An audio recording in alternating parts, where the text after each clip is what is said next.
Perang Jamal.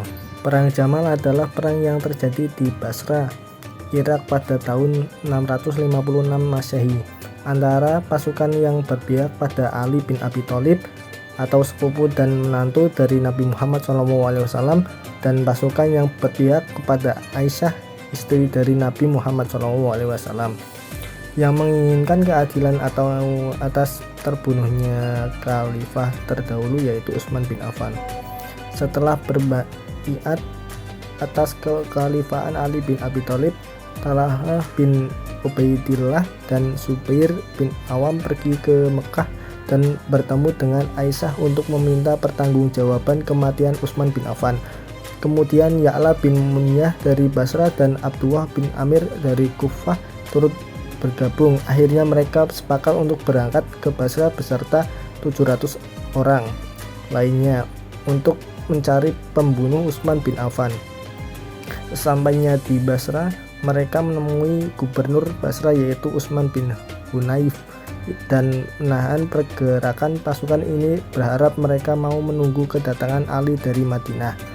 Tetapi karena provokasi salah seorang Khawarij yang bernama Jalabah, peperangan antara Utsman bin Hunayf dan pasukan Aisyah tidak terbendung, yang mengakibatkan terbunuhnya Utsman bin Hunayf. Ali pun baru mendengar kematian gubernurnya saat di Kufah. Di sini dia mengumpulkan pasukan hingga berjumlah 10.000 pasukan. Sejarah Perang Jamal.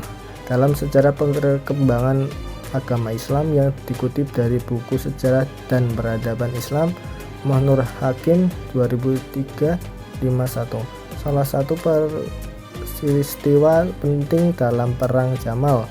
Pada saat perang terjadi, istri Nabi Muhammad SAW yakni Aisyah menjadi pemimpin perang.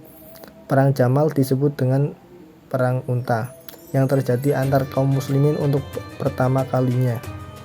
Lebih dari 500 orang telah gugur baik dari pihak Ali bin Abi Thalib maupun pihak Aisyah. Perang yang terjadi karena gugurnya Utsman ini membuat pihak Aisyah menuntut terhadap Ali bin Abi Thalib. Namun sayangnya pihak Ali tak bisa mengabulkan tuntutan dari pihak Aisyah karena alasan berikut. Tugas utama Ali adalah menarik semua tanah dan hibah yang telah dibagikan Utsman kepada kaum kerabatnya. 1. Tugas Ali bukan untuk mengusut kematian Utsman. 2. Menghukum pembunuh bukanlah perkara yang mudah karena situasi politik yang sangat kacau. Kronologi terjadinya Perang Jamal adalah sebagai berikut. 1. Khalifah Ali ingin melakukan kompromi kepada Talhah dan yang lainnya agar tak pecah pertikaian. Namun kesepakatan sulit tercapai sehingga perang pun terjadi. 2.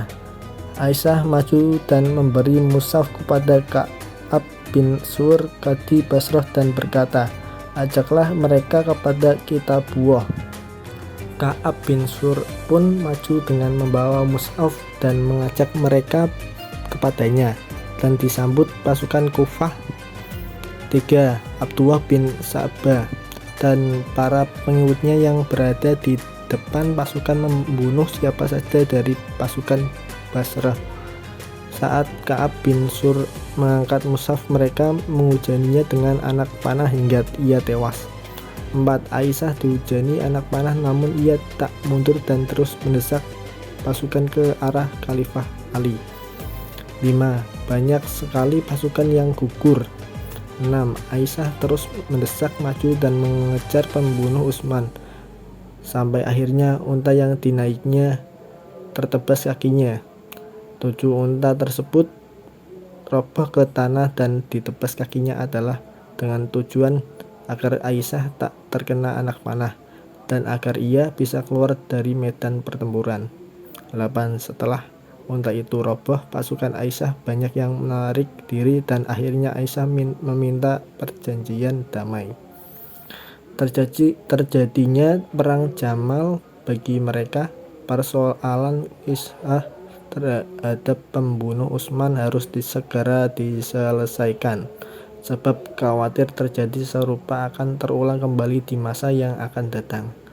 Ali sebenarnya paham dan memaklumi tuntutan para sahabat itu. Namun saat itu Ali berada dalam posisi terjepit sehingga kisah pun ditangguhkan.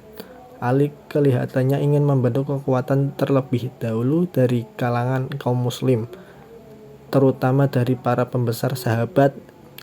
Jika itu sudah terbentuk, maka kekuasaan hukum untuk mengusut tuntas siapa pembunuh Khalifah Utsman akan dapat dilaksanakan dengan lancar.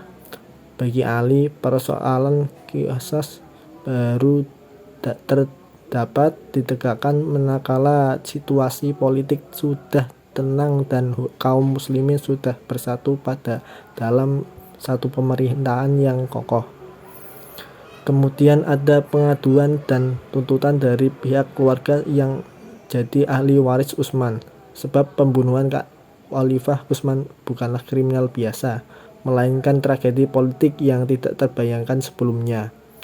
Lagi pula jumlah pembunuh Utsman yang sebenarnya belum diketahui secara pasti, sementara para pendukung yang terlibat dalamnya datang dari berbagai kabilah dan suku yang berbeda.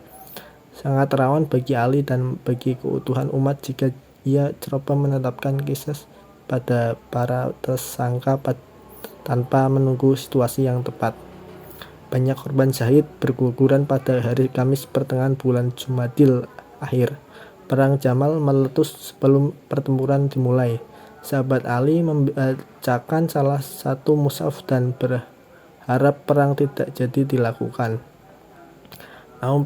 Namun pihak Aisyah tidak mau mendengarkannya. Salah seorang sahabat Ali bin Abi Thalib justru terbunuh dan pasukannya juga dihujani menggunakan anak panah. Akhirnya Ali mengatakan kepada pasukannya bahwa perang sudah boleh dilakukan dengan beberapa ketentuan. Mereka tidak boleh menyerang terlebih dahulu, tidak boleh membunuh yang terluka, tidak boleh melukai anak-anak dan wanita, serta ketentuan lainnya. Sedangkan Aisyah telah siap di atas unta dengan pakaian besi yang lengkap. Ibnu Katsir menyebut kurang lebih dari 10.000 orang dari pihak belah perang Jamal menjadi korban. Abu Qasamah dari Wahab bin Jariyah meriwayatkan bahwa jumlah pasukan Basrah yang terbunuh mencapai 2.500 orang. Sedangkan riwayat lain menyebutkan bahwa jumlah korban dalam perang Jamal berkisaran antara 2.500 sampai 600 orang.